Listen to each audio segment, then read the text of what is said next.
Je suis né en Suisse, à Berne, près de Berne, en 1937. Je voulais faire le graphisme. Je me suis inscrit dans une école d'art appliqué à Bienne. Et mes professeurs m'ont fait comprendre qu'en fait, ce n'était pas ma place.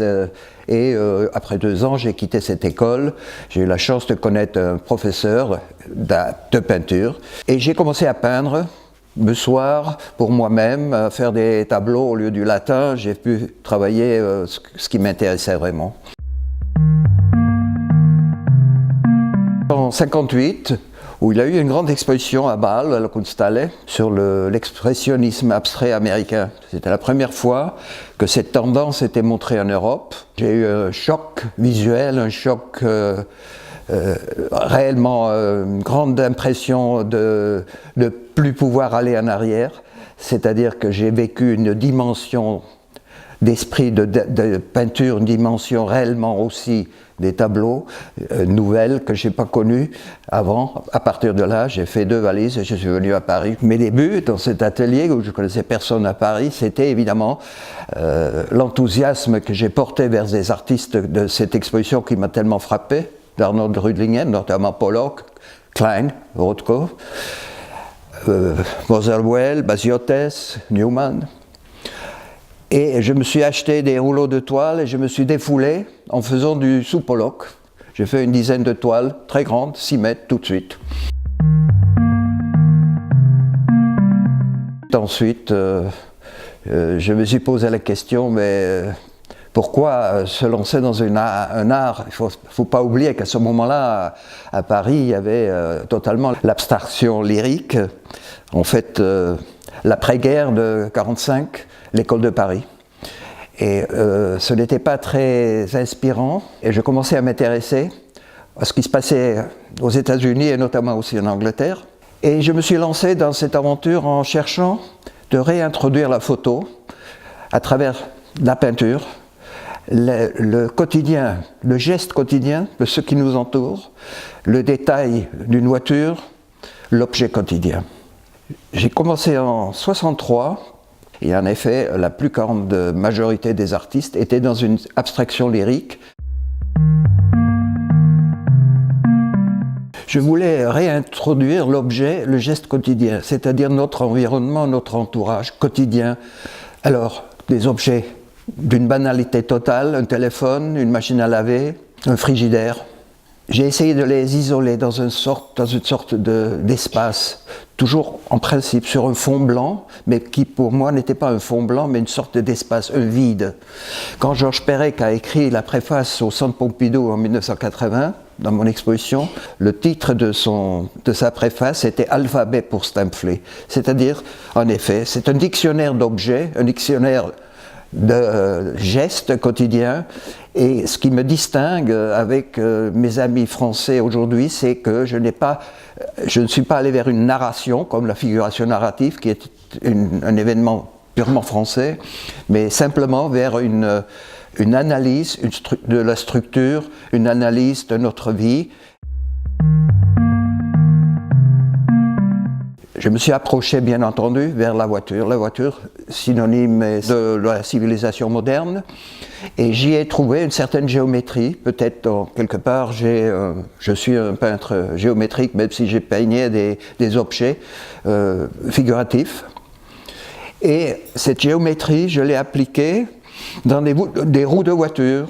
J'ai braqué mon regard sur les roues comme un zoom de photographe. Je suis pénétré dans cette roue de voiture, je l'ai agrandie chaque fois plus, c'est devenu une presque abstraction, jusqu'à en arriver en 1969 à dessiner un tonneau de 2 mètres qui était purement, simplement une construction géométrique dessinée sur une toile.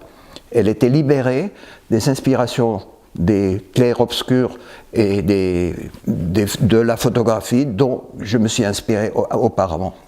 De cette dernière toile, j'ai pris simplement la partie haute, qui était la demi-lune, et qui était le morceau de la roue du pneu, que j'ai agrandi.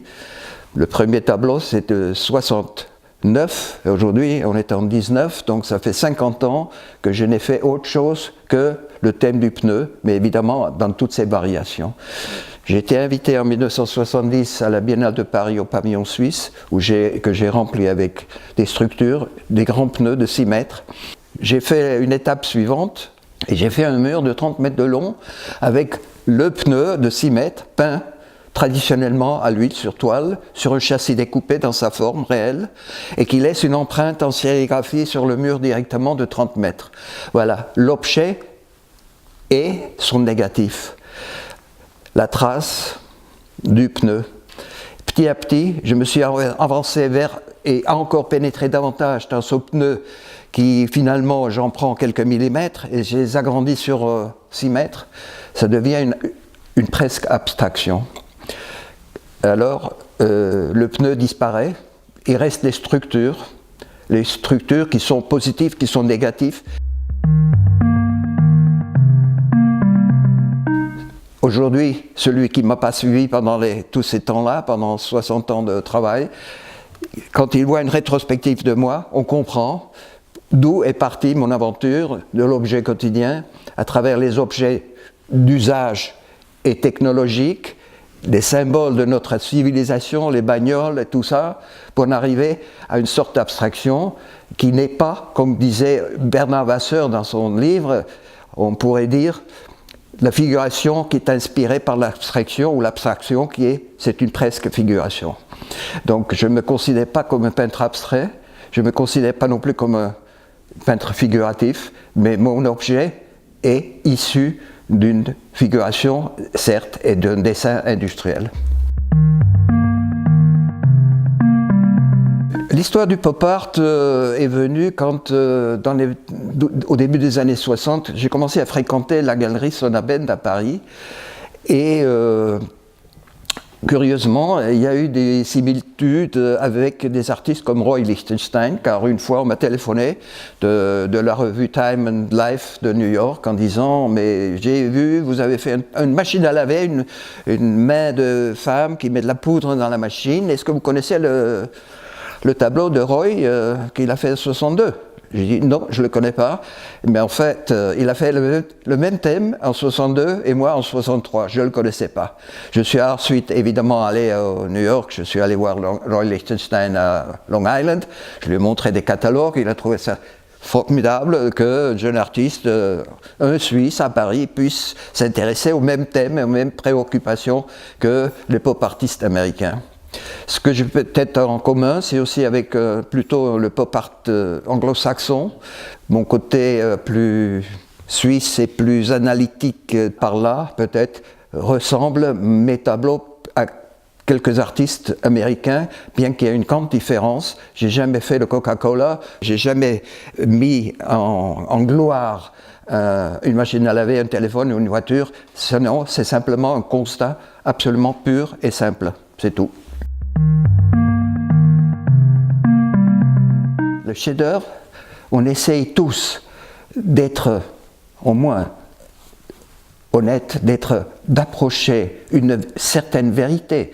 Il y en a qui savent l'approcher de plus près, de plus proche, qui ont une possibilité de pouvoir s'exprimer et de pouvoir, avec un instrument, peinture, musique, poésie, ballet, autre chose, se réaliser soi-même et réaliser à travers leur désir un certain monde, et peut-être que quelque chose, peut-être, restera de cette expérience personnelle de chaque artiste. Je pense que le temps juge, et le temps est là pour, disons, mettre les choses en question, apprécier ou détruire.